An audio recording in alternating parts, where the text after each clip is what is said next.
અંકલેશ્વરની 16 વર્ષીય કિશોરી સોશિયલ મીડિયાની લતમાંથી 181 ટીમે બહાર લાવવા માટે સફળતા મળી છે। એક પીડિતાએ 181 અભ્યમ મહિલા હેલ્પલાઇનમાં સંપર્ક કરી પોતાની 16 વર્ષની દીકરી અંગે મદદ માંગી હતી। ઓનલાઈન ગેમ અને ઇન્સ્ટાગ્રામ વધુ પડતા ઉપયોગને કારણે પરિવારની વાત માનતી નહોતી। વારંવાર પરિવાર સાથે ઝઘડો કરી ઘર છોડીને નીકળી જતી હતી।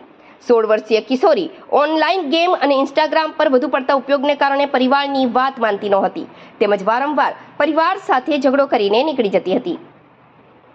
અંકલેશ્વર તાલુકામાંથી એક પીડિતાએ 181 અભ્યમ મહિલા હેલ્પલાઇનમાં સંપર્ક કરી પોતાની 16 વર્ષની દીકરી અંગે મદદ માંગી હતી। પીડિતાએ જણાવ્યું હતું કે તેમની દીકરી ઓનલાઈન ગેમ અને ઇન્સ્ટાગ્રામ વધુ પડતા ઉપયોગને કારણે પરિવારની વાત માનતી નહોતી તેમજ વારંવાર પરિવાર સાથે ઝઘડો કરી ઘર છોડીને નીકળી જતી હતી। દીકરીના ભવિષ્ય, સુરક્ષા અને માનસિક સ્થિતિ અંગે પરિવાર અત્યંત ચિંતિત હોવાથી કાઉન્સેલિંગ અને યોગ્ય માર્ગદર્શન માટે મદદ માંગવામાં આવી હતી।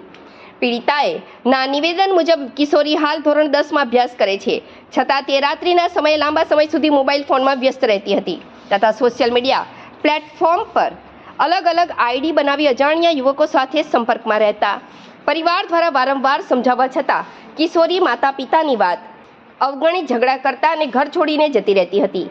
પીડિતાએ વધુમાં જણાવ્યું કે દીકરીના વર્તનમાં સુધારો આવે તે હેતુથી તેને ગામડે સાસુ સસરા પાસે અભ્યાસ માટે મોકલવામાં આવી હતી, પરંતુ ત્યાં પણ સ્કૂલ જવાના બહાને યુવાન મિત્રો સાથે ફરવા જતી હોવાનું બહાર આવ્યું હતું। શાળાના શિક્ષક દ્વારા સંપર્ક કરવામાં આવતા હકીકત સામે આવી હતી। આ સમગ્ર ઘટનાક્રમને કારણે પરિવાર સતત ભય અને તણાવની સ્થિતિમાં જીવતો હતો। ઘટનાની ગંભીરતાને ધ્યાનમાં રાખી 181 અભ્યમ મહિલા હેલ્પલાઇન ટીમ દ્વારા કિશોરીનું વિગતવાર કાઉન્સેલિંગ કરવામાં આવ્યું હતું। ટીમ દ્વારા કિશોરીને સમજાવવામાં આવ્યું કે કિશોરાવસ્થામાં જીવનનું અત્યંત સંવેદનશીલ અને ભવિષ્ય નિર્માણનો સમયગાળો છે। આ ઉંમરે અભ્યાસ, કારકિર્દી નિર્માણ અને વ્યક્તિત્વ વિકાસ પર ધ્યાન કેન્દ્રિત કરવું અત્યંત આવશ્યક છે।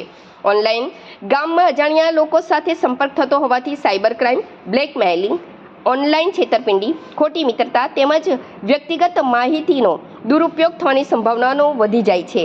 સમજાવટ બાદ કિશોરીએ પોતાના તમામ સોશિયલ મીડિયા આઈડી ડિલીટ કરી હતી તેમજ હવે પછી મોબાઈલ અને સોશિયલ મીડિયાનો મર્યાદિત ઉપયોગ કરશે। માતા પિતાની વાત માની અભ્યાસમાં સંપૂર્ણ ધ્યાન આપશે અને ખોટા સંપર્કોથી દૂર રહેશે તે અંગે લેખિતમાં બાહેધરી આપી હતી। પરિવારમાં સુખદ સમાધાન થતાં પીડિતાએ 181 અભ્યમ મહિલા હેલ્પલાઇન ટીમનો આભાર વ્યક્ત કર્યો હતો।